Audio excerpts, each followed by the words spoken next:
Hey, Brad, how are you? Good to see you again. Yeah, hey Charlie, how you doing? Uh, well, it was so much fun to see you perform at the event. Talk about like a perfect audience. You know what I mean? You Yeah. probably don't get too many of those audiences when you just take a look out and you go, "Oh, these are my people right here." I mean, it was a great event. It was good. It was good to see you. Yeah.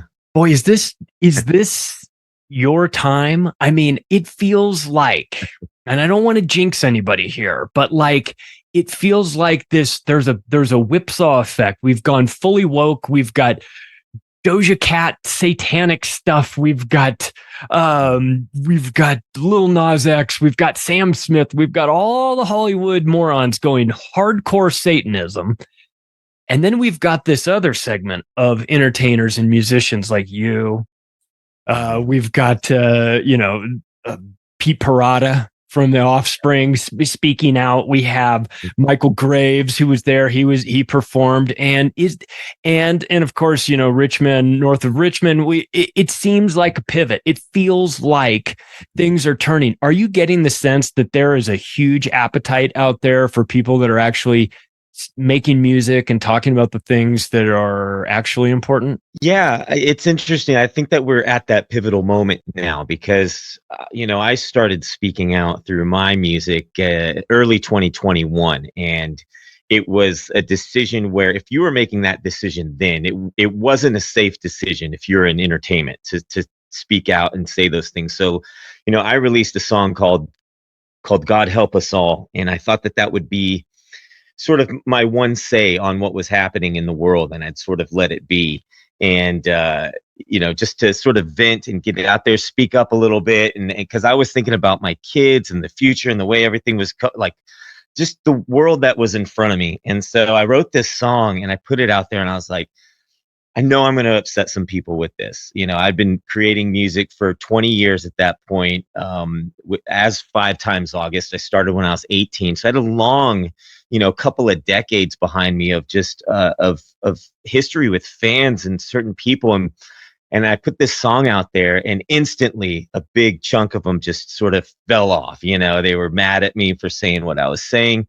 But then I started getting, little by little, more and more these emails and messages from new people that had never heard of me before, actually starting to find that song, and they were sending me just messages of thanks. And I was it was really encouraging to me because I didn't know who would really agree with me, about what I was saying. I felt really alone. So this new crop of people discovering me let me know I wasn't alone, and I felt like I needed to write more songs to let these people know they weren't alone. So that was sort of set me on this trajectory of speaking up and becoming sort of this protest artist that I never anticipated myself being.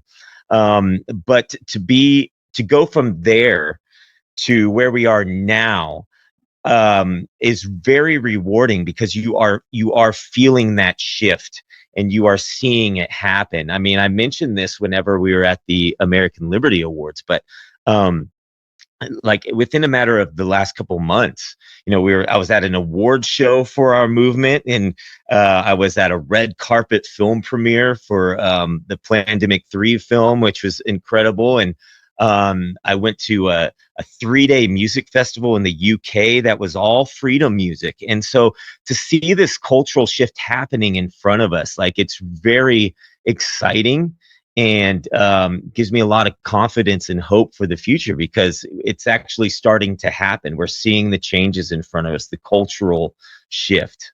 Yeah. Yeah, it's funny because if I wrote a business plan how I was going to do this podcast when I started it in March of 2020, man, I'd be so far away from what I mean, there's no sort of planning of this. And I've watched you on Twitter before I met you. I watched you on Twitter start to grow and grow and grow. And I was like, oh, this is great, man. This feels organic in a world where nothing really feels organic. It feels like this message is the important part. This music is the important part.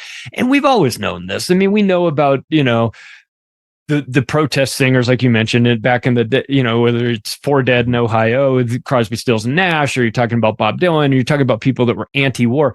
I remember when musicians used to be anti-war, and that was edgy. Mm-hmm. Yeah. Now they're pro-war. Now they're pro-vaccine.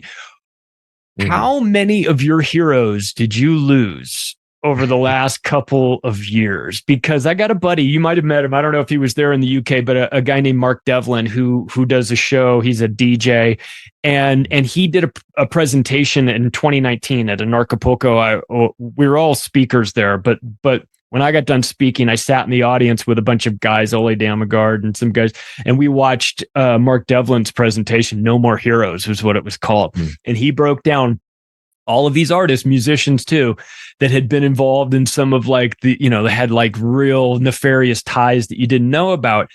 And that was my first entry into like, oh, musicians sometimes sing about songs, but they're, maybe they're not the right person to relay the message. Maybe there's some control going on. But I wonder, after the last couple of years, Rage Against the Machine, Offspring, we've seen a lot of behavior that is pretty antithetical to rock and roll as far as I'm concerned. What was your biggest disappointment over the last couple of years watching the rock industry just crumble?